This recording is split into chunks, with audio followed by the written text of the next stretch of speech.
പ്രണയവിവാഹത്തിന് സ്വന്തം വീട്ടുകാർ സമ്മതിക്കാതിരുന്നതോടെ സ്നേഹിച്ച പെണ്ണിനെ ഉപേക്ഷിക്കില്ല എന്ന് അവർക്ക് മുന്നിൽ തീർത്തു പറഞ്ഞ് അവളെ ചേർത്തു പിടിക്കുകയായിരുന്നു രാകേഷ് ചെയ്തത്. പെണ്ണിന്റെ വീട്ടുകാർക്ക് വിവാഹത്തിന് സമ്മതമായിരുന്നു. അവരായിരുന്നു രാകേഷിനൊപ്പം നിന്നതും. എന്നാൽ സ്വന്തം അച്ഛനും അമ്മയും വിവാഹത്തിന് സമ്മതിച്ചിരുന്നില്ല. അതുകൊണ്ട് തന്നെ അവരെ വിവാഹത്തിൽ പങ്കെടുപ്പിക്കാനുള്ള അവസാന ശ്രമമെന്നോണം നാളെ നടക്കുന്ന വിവാഹത്തിൽ പങ്കെടുക്കാൻ വരണമെന്ന് അവരോട് പറയാൻ പോയതായിരുന്നു രാകേഷ്. എന്നാൽ മകന്റെ ഇഷ്ടത്തിന് ഒരു വിലയും നൽകാതിരുന്ന അവർ പരുഷമായി സംസാരിച്ചതോടെ വഴക്കിട്ടാണ് രാകേഷ് സ്വന്തം വീട്ടിൽ നിന്നും രാത്രിയോടെ ഇറങ്ങിയത്. ആ പോക്ക് അവന്റെ മരണത്തിലും അവസാനിക്കുകയായിരുന്നു. രജിസ്റ്റർ മാരേജിനുള്ള കാര്യങ്ങൾ മാത്രമല്ല, വിവാഹം കഴിഞ്ഞ് സ്വന്തം വീട്ടിലേക്ക് പോകുവാൻ കഴിയാത്തതിനാൽ തന്നെ ചന്തവിളയിൽ വധുവിന്റെ വീട്ടുകാരുടെ സഹായത്തോടെ പുതിയ വാടക വീടും ഒരുക്കിയിരുന്നു. വീട്ടുകാരെ എതിർത്തുള്ള വിവാഹം രാകേഷിന്റെ ഒറ്റ ചങ്കുറപ്പിലായിരുന്നു നടത്താൻ തീരുമാനിച്ചത്. എന്നാൽ വിവാഹത്തിന് മണിക്കൂറുകൾ ബാക്കി നിൽക്കെ രാകേഷിനെ അപകടത്തിന്റെ രൂപത്തിൽ മരണം തേടിയെത്തിയപ്പോൾ ആ വിവാഹവേദി ഒരു മരണപ്പന്തലായി മാറുകയായിരുന്നു. ഇപ്പോൾ തന്റെ പ്രിയപ്പെട്ടവനരികെ അലമുറയിട്ട് കരയുകയാണ് രാകേഷിനെ വിശ്വസിച്ച് പുതിയ ജീവിതം തേടിവന്ന ആ പെൺകുട്ടി. പ്രണയ സാക്ഷാത്കാരത്തിന് മണിക്കൂറുകൾ മാത്രം ശേഷിക്കെ അതിന്റെ സന്തോഷത്തിലായിരുന്നു തിരുവനന്തപുരം ചെമ്പഴന്തി സ്വദേശിയായ രാകേഷ്. ചെമ്പഴന്തി പൊട്ടയിൽ അയ്യങ്കാളി നഗർ പുന്നക്കുഴി രോഹിണിയിൽ രാജൻ ആശാരിയുടെയും ശ്രീലതയുടെയും മകനായിരുന്നു. സ്നേഹിച്ച പെണ്ണിനെ വിവാഹം കഴിക്കുവാൻ വീട്ടുകാർ സമ്മതിക്കാതിരുന്നതോടെ രണ്ടും കൽപ്പിച്ച് രജിസ്റ്റർ മാരേജ് എന്ന തീരുമാനത്തിലേക്ക് ഇരുവരും എത്തി.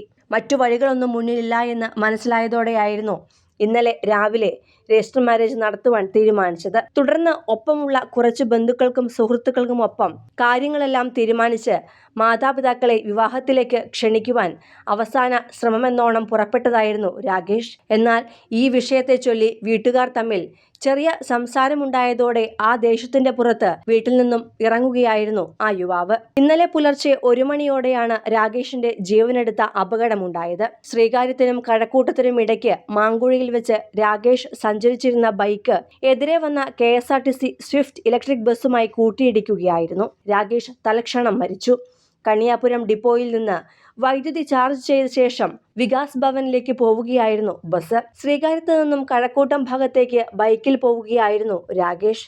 ബസ്സുമായി നേർക്കുനേർ ഇടിച്ചുണ്ടായ അപകടത്തിൽ രാകേഷിന്റെ തല പൊട്ടിച്ചിതറി. ബൈക്ക് പൂർണ്ണമായും തകർന്നു. രാകേഷ് ഹെൽമറ്റ് ധരിച്ചിരുന്നില്ല എന്നാണ് വിവരം. അമിത വേഗതയിലാണ് രാകേഷിന്റെ ബൈക്ക് വന്നതെന്നും വിവരമുണ്ട്. തിങ്കളാഴ്ച രാവിലെ കാട്ടായിക്കോണം വാഴവിളയിലെ പാട്ടാരി ശ്രീ മഹാദേവ ക്ഷേത്രത്തിൽ വെച്ചാണ് രാകേഷിന്റെ വിവാഹം നടത്താനിരുന്നത്. സ്വന്തം വീട്ടുകാരുടെ എതിർപ്പ് മറികടന്നാണ് ദീർഘനാളായി പ്രണയത്തിലായിരുന്ന യുവതിയുമായി വിവാഹം നിശ്ചയിച്ചത്. അവസാന ശ്രമമെന്ന നിലയിൽ രാകേഷ് ഞായറാഴ്ച രാത്രി സ്വന്തം വീട്ടിലെത്തി വിവാഹത്തിൽ പങ്കെടുക്കണമെന്ന് മാതാപിതാക്കളോട് അഭ്യർത്ഥിച്ചിരുന്നു. ഇതിനെ ചൊല്ലി വീണ്ടും വഴക്കുണ്ടായതായി ബന്ധുക്കൾ പറയുന്നു.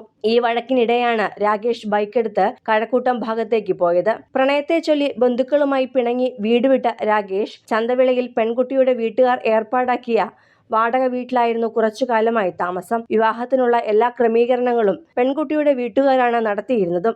അടുത്ത ബന്ധുക്കളെയും സുഹൃത്തുക്കളെയും മാത്രം പങ്കെടുപ്പിച്ച് ലളിതമായ ചടങ്ങുകളോടെയാണ് വിവാഹം നടത്താനിരുന്നത്. മെഡിക്കൽ കോളേജ് ആശുപത്രി മോർച്ചറിയിൽ സൂക്ഷിച്ചിരിക്കുന്ന മൃതദേഹം പോസ്റ്റ്മോർട്ടത്തിന് ശേഷം ചൊവ്വാഴ്ച ഉച്ചയോടെ വീട്ടുവളപ്പിൽ സംസ്കരിക്കും. സിനിമ, ഫാഷൻ, ലൈഫ് സ്റ്റൈൽ വാർത്തകൾക്കായി മലയാളി ലൈഫ് സബ്സ്ക്രൈബ് ചെയ്യൂ. ലേറ്റസ്റ്റ് അപ്ഡേറ്റ്സിനായി ബെൽ ബട്ടണും അമർത്തുക.